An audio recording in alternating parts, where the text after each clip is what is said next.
everyone, and welcome back to another Jayrocks video. So today is the follow-up on sort of killing and renovating our lawn, transforming our lawn. So we're going to be going into that today. I'm going to show where we are at week 3 and basically how the progress is coming along. But first I just want to show you this. So as you know, as I've said in the previous videos, we have now got a dog. As you can see, mental as ever. And what do we have? We have got wee burns.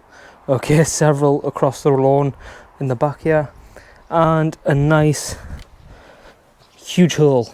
All right, so why am I showing you this? I want to show you that because maybe at some point what I'll do is I'll follow on with some content about sort of fixing these areas, what you can do, and sort of, I'm no dog trainer, but what you can do to sort of help this. So I'm just letting this go on for now, and then yeah, we'll follow up with it.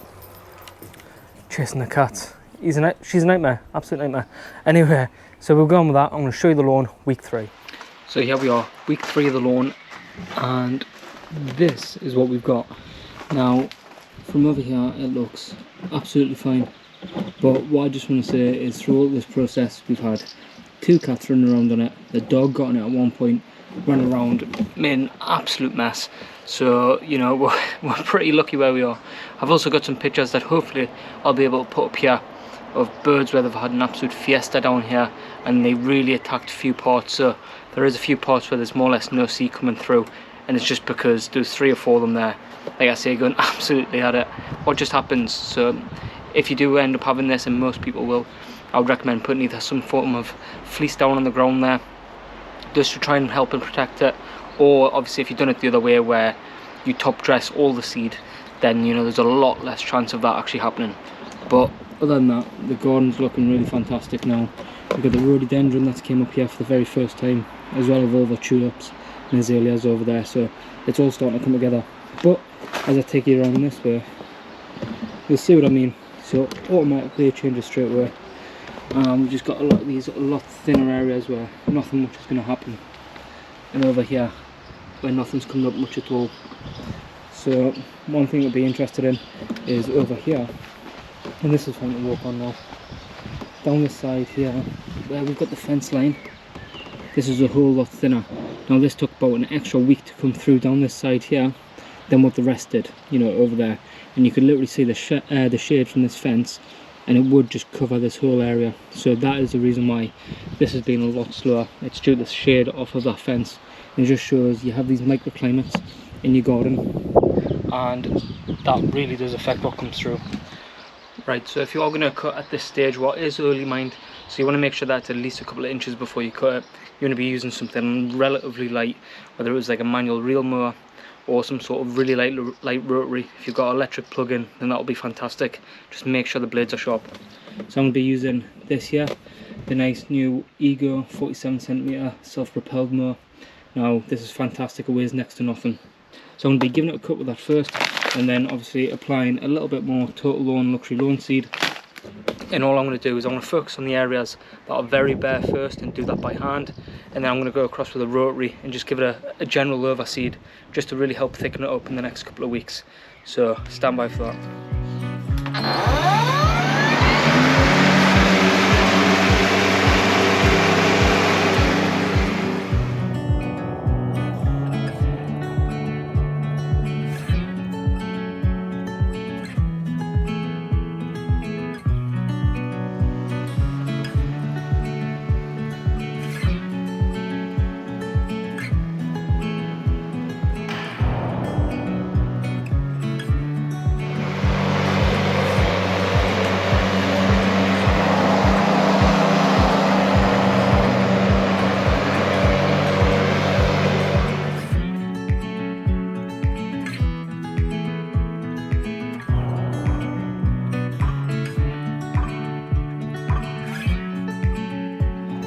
Right, and there we go. So that is us finished there.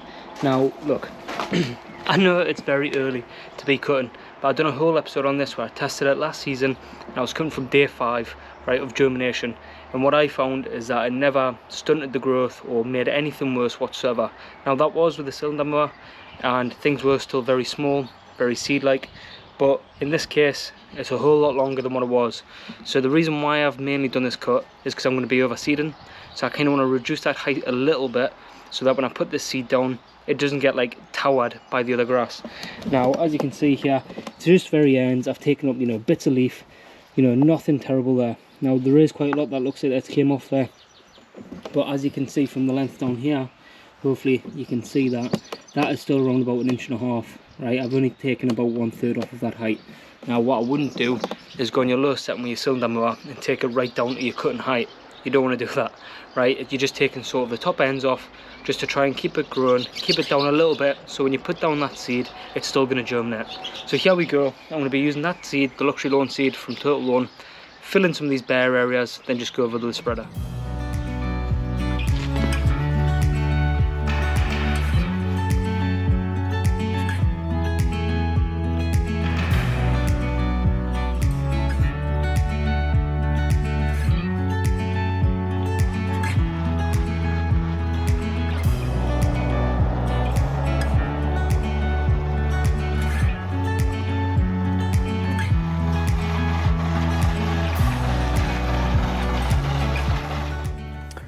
So from this point here now, the seed is down, like you've just seen.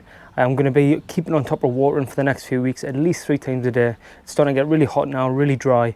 So you need to keep on top of that watering because it's absolutely key. So anyway, that's what I'm going to go forward with. Hit that like button, subscribe if you can, and comment below. And I'm happy to answer any questions. But we'll see how this comes along in the next few weeks. Like I say, I'm guessing by another 3 weeks time, this is going to be pucker and it'll be ready for a cylinder mower to get striped up.